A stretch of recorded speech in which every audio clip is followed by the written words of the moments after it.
আসসালামু আলাইকুম। মানুষ কত খারাপ শুধুমাত্র আপনারা আমার এই ভিডিওটা দেখে বুঝতে পারবেন।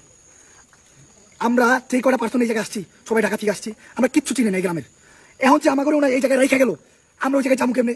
এই জায়গায় রাস্তাঘাট যারা চিনে তারাও তো এই অবস্থাতে দেয়, তাদেরকে পানি আর পানি, তারাও তো রাস্তা খুঁজে না, আমরা কেমনে পাবো একবার বুঝেন তো। উনি যে আমাকে এইভাবে রেখে গেল, কোনো কোনো কাজ হয়েছে? এটা কোনো মানুষের পরিচয় হয়েছে? একটা পশু ওনা যে ব্যবসাটার কথা আপনারা এখন চিন্তা করতেছেন, লজ্জা লাগে আপনাদের জন্য। টাকা নিয়ে কবরে নিয়ে যাবেন।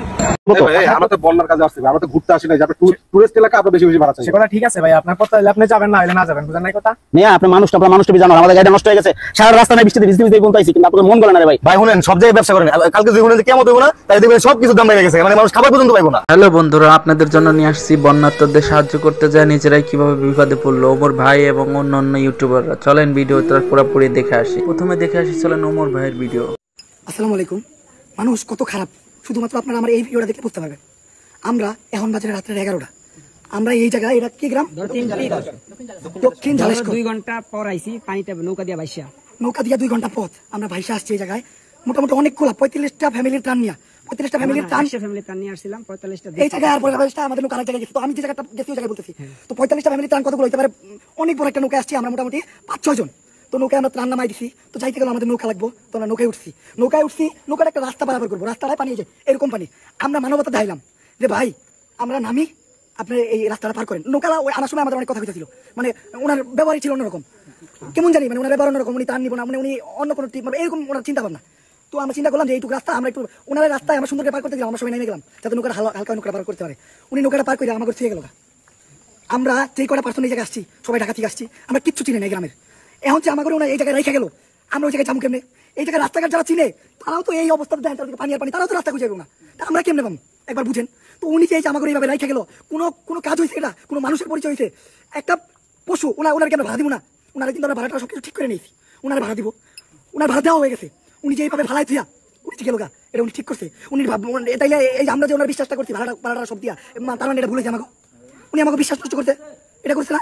এখন আমরা কিছু এলাকার পোলাপান পাইছি দিকে আমরা বাইসা গেছি, এলাকার পোলাপান যদি আমরা না পাইতাম, এনেকে আমার কোনো ফ্যামিলি আছে, আমরা এনকার কোনো আশ্রয় কেন্দ্র চিনি, আমরা কোনো বাড়ি চিনি, আমরা কি করবো? আমরা কই চাইতাম তাও এমন না আমাকে দিয়ে আশ্রয় কেন্দ্রে আইছিলাম, ওই আশ্রয় কেন্দ্রে ফেলাই দিয়ে আসছে, এরকম কিছু না। উনি যদি উনার ওই জায়গায় ফেলাই দিত আমাকে কিছু না, মাছ পথে ফেলাই গেছে, আমাকে একটা পুরো নদী, যে নদীতে মানে চারদিকে তাকালে কিছু দেখা যায় না, ওই নদী পারে আমাকে যাইতে। এখন যদি এই যে ওরা এই গ্রামের যে মানুষগুলো ছিল, ওরা যদি একটা নৌকা ভাড়া করে না দিত, ওরা যদি আমাকে ওই জায়গায় না রেখে আর প্রতিশ্রুতি দিত, আমরা কি করতাম? আমরা মানে খুঁজে পেতাম না। তো আমি মানে এই ধরনের মানুষদের আল্লাহর কাছে বিচার দেওয়া কিছু করার নাই। এই ধরনের মানুষের আল্লাহর কাছে বিচার দিলাম, আল্লাহ যাতে ওনাদের হেদায়েত দান করে। এটা আল্লাহর বিচার আল্লাহ করবো, আমরা আল্লাহর বলা ছাড়া কিছু করতে পারবো না। আর এই ধরনের মানুষের যে কোনো একটা কিছু হইতে পারে, আমরা এই গ্রামের মানুষদের জিগাইছি যে উনি কেডা, কই থাকে, কই, ওরা যদি চিনে ওনার একটা বিচার করবো, আমরা যদি পাই আমরা একটা বিচার হওয়া উচিত।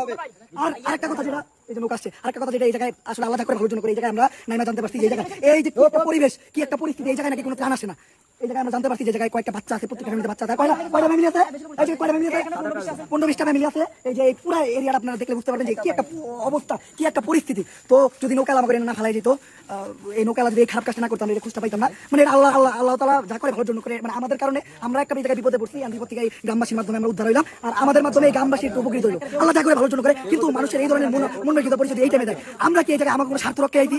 আমরা এই কাজের জন্য ওনার এলাকায় ভেনি, এটা হলো ওনার এলাকা, ওনার এলাকার মানুষের বাঁচাইতে এলাম আমরা, ওনার এলাকার মানুষের বাঁচাইতে। উনি যদি আমাকে বিপদে ফেলাই দিয়ে দেয়, আমাকে মন মানসিকতা কুলাইব আর কোনোদিন এরকম কাছে আগে যেতে কোনো সময় কুলাইব না। তো দয়া কইরা আপনারা এই ধরনের কাজ করবেন না, দয়া কইরা। আমরা শুধুমাত্র ঢাকার থেকে এই যে আমার অবস্থাটা দেন, আমার গলা ভেঙে গেছে, আমার ঠান্ডা, আমার জ্বর, আমাদের যে কটা পার্সোনাল করে রেখে গেছে, একজনের পাকাইতে গেছে, এই যে মাটি যে হাঁটতে পাকাইতে গেছে, একজন অসুস্থ, একজনের কি অবস্থা এটা আমি বলেও যেতে পারবো না, একজনের কি অবস্থা, এই অসুস্থতা নিয়ে এইরকম পরিস্থিতিতে আমরা আসছি। তারপরে যদি আমাদের এই এলাকার বা এইরকম মানুষের এইভাবে প্রতারিত হইতে হয়, তাহলে কিছু বলার নেই, কিছু বলার ভাষা নাই। আপনারা এটা একটা ভেদাভেদ করবেন, ভেরিবাসীর কাছে বিচার দিয়ে গেলাম, আপনারা এটা ভেদাভেদ করবেন, আপনার আর আল্লাহর কাছে বিচার দিতে আমার কিছু বলার নেই। আপাতত আমরা এই যে নৌকা নিয়ে যাইতেছি, আমাদের ওই জায়গায় যে ত্রাণ আছে এটা ওদের দিয়ে পাঠাই দিব। আর ভাই তোমরা সুস্থ বন্টন করবা, সুস্থ বন্টন ফ্যামিলির দরকার, ওগুলা দিয়ে তোমরা আমরা একজনের দ্বারা প্রতারিত হইছি, দয়া করে তোমরা এটা মনে রেখো যে আমরা প্রতারিত হইছি, এখন আমরা যা করবো তার জন্য সবার মাধ্যমে পাই ইনশাআল্লাহ। আর এটার বিচার হবে, সবাই এটার একটা বিট করতে হবে, যে নৌকা থেকে পালা গেছে, এটার বিচার হবে, কঠিন জবাব হবে এটা। তারপরে দেখে আসি চলেন বন্যার্তদের সাহায্য করতে যায় পিকআপ ভাড়া করে নিয়ে যাচ্ছিল, কিন্তু তাদের পিকআপটা নষ্ট হয়ে যায়। তারপরে যা হয়, অন্য পিকআপ ভাড়া করতে গেলে তাদের সাথে যা ঘটে, চলেন দেখে আসি ভিডিও।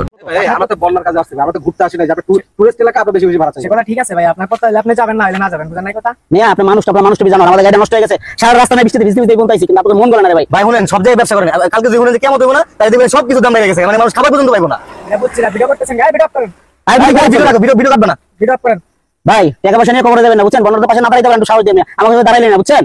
মানে এটা কোনো কথা, আমরা আসছি ঢাকা থেকে সেই সারা রাত জার্নি করে, এখন আমাদের গাড়িটা নষ্ট হয়ে গেছে, আপনাদের গাড়িটা দেখাই। মানে এইসব মানুষ যে মানুষের বিপদে কিরকম ফায়দা নেয়, বলো ভাই আপনারা আসেন দেখাই গাড়িটা, ভাই আসেন। মেয়ে থাকেন আপনি মিয়া আর লোক, আর এগুলো কি মানুষ না মানুষ এগুলো, হ্যাঁ এগুলো মানুষের জন্ম শালা। যত সফল মেয়াজটা ভাই খারাপ করে লাগছে বুঝছেন। তো গাইস এটা কোনো কথা আপনারাই বলেন, এই যে আমরা আছি এই লোকেশনটা ধরতে হয়েছে। হ্যাঁ না না নেন এখানে এসে আমাদের গাড়িটা নষ্ট হয়ে গেছে, আসলে গাড়িটা ঠিক করার মতো কোনো মেকানিক পাচ্ছি না, কোথাও যেতে পারতেছি না। বৃষ্টিতে 2 ঘন্টা আটকেছিলাম সেই দাউদকান্দিতে, আপনাদের আপডেট পাইছেন, এখানে এসে সকাল থেকে দাঁড়াইছি, নাওয়া নাই খাওয়া নাই দাওয়া নাই, কেমনে যাবো, এই যে ট্রাঙ্কলা নিয়ে বসে আছি কেমনে যাবো, একটা সিএনজি পাইছি, সিএনজি যাবো এখানে আসলে একটা মানে ওরা একটা চক্র, মানে কেউ যাইবই না, পাওয়া টিভি থেকে যাইবই না ভাই, এটা কোনো কথা ভাই, এটা কি মানুষ নাই রে ভাই, হ্যাঁ মানুষের মরার কোনো ভয় নাই যে আপনার সব টাকা চিন্তা করেন, টাকা কি ভাই, টাকা কিছুই না, যেদিন মরবেন সেদিন বুঝবেন।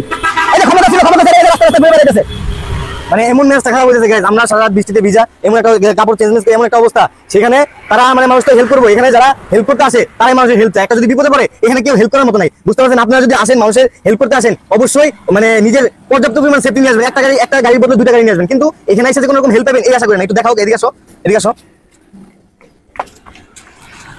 মানে আমাদের এই বস্তাগুলা আমরা মানে এই বস্তাগুলো জাস্ট বলছি যে ভাই আপনার সিএনজিতে আমরা নিব, যে করে নেওয়া যায়, এখন এই গাড়ি নিয়ে আমরা যেতে পারতেছি না, যেভাবে ভাই প্লিজ আপনি আল্লাহ দোয়া লাগে আমাদের নিয়ে যান। কিন্তু সে কি করতেছে, মানে একটু পরিমাণে কনসিডার করতেছে না, 1000 টাকা বা 5000 টাকা কোনদিন কনসিডার করা যায়, এটা আপনারাই বলেন। এই জন্য আপনারা ঢাকা থেকে যদি আসেন অবশ্যই পর্যাপ্ত পরিমাণে সেফটি নিয়ে আসবেন, একটা গাড়ি দরকার বলে নিয়ে আসবেন, তারপরেও মানুষের উপরে বিশ্বাস করে মানুষের উপরে যে আশা হেল্প পাবেন এই আশা আপনারা করেন না, নিজ দায়িত্বে নিজ অর্থ খরচ করে আসবেন, অবশ্যই সেফটি নিয়ে আসবেন, এখানে আপনাকে হেল্প করবে না। মানুষ আর মানুষের রূপে নাই, মানুষ আসে হেল্প করতে, কিন্তু মানুষ আইসাই আর বিপদে পড়ে মানুষের কাছে হেল্প চায়, মানে বলার কোনো ভাষা নাই।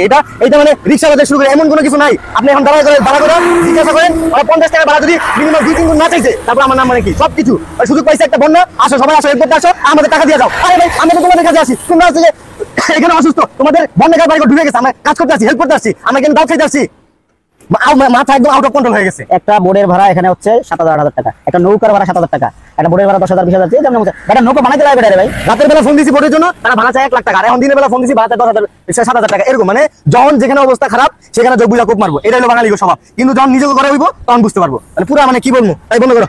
তারপরে দেখে আসি রোমান ভাই ব্যবসায়ীদের উদ্দেশ্যে কি বললো, এই বন্যার সময় যেসব ব্যবসায়ীরা দাম বাড়ায় দিছে তাদের উদ্দেশ্যে কি বললো রোমান ভাই, চলেন ভিডিওটা দেখে আসি। যে ব্যবসাটার কথা আপনারা এখন চিন্তা করতেছেন, ছি লজ্জা লাগে আপনাদের জন্য, টাকা নিয়ে কবরে নিয়ে যাবেন। যারা খাবার নিয়ে আসতেছে তাদেরকে ভুল বুঝে এখানের বিভিন্ন লোক আছে যে তাদের গ্রামের দিকে নিয়ে যাচ্ছে, অথবা দেখা যাচ্ছে যে সেই গ্রামে আরো 10-12 বার খাবার পাইছে, কিন্তু তারপরে কিন্তু তারা তাদের গ্রামকে বাঁচানোর জন্য তাদেরকে বাঁচানোর জন্য এই কাজগুলো করতেছে। অথচ অনেক মানুষ আছে যারা এখনো যে গ্রামে এখন কিন্তু একটা ভোট মানুষ কিচ্ছু জানে নাই, তারা কিন্তু না খেয়ে আছে। তো সেই মানুষগুলোর দিকে আপনারা কিন্তু একটু নজর দেন প্লিজ। হয়তো আপনাদের একটু কষ্ট হবে, কিন্তু তাদের একটু কষ্টের জন্য অনেক প্রাণ কিন্তু বেঁচে যাবে। প্লিজ দয়া করে একটু আপনারা গ্রামের ভিতরে যাবেন, প্লিজ প্লিজ প্লিজ। আজকের এই দিনটাতে অন্তত গাদ্দারি করেন না ভাই, সেই 1971 সাল থেকে এই পর্যন্ত রাজাকারের অবস্থা হবে না, আপনারা বলতে দিচ্ছেন ভাই।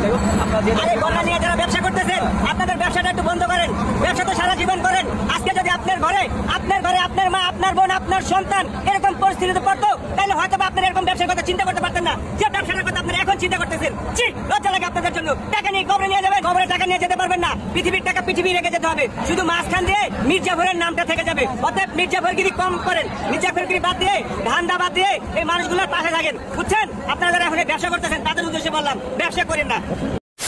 ভিডিওটা ভালো লাগলে লাইক এবং সাবস্ক্রাইব করবেন চ্যানেলটি।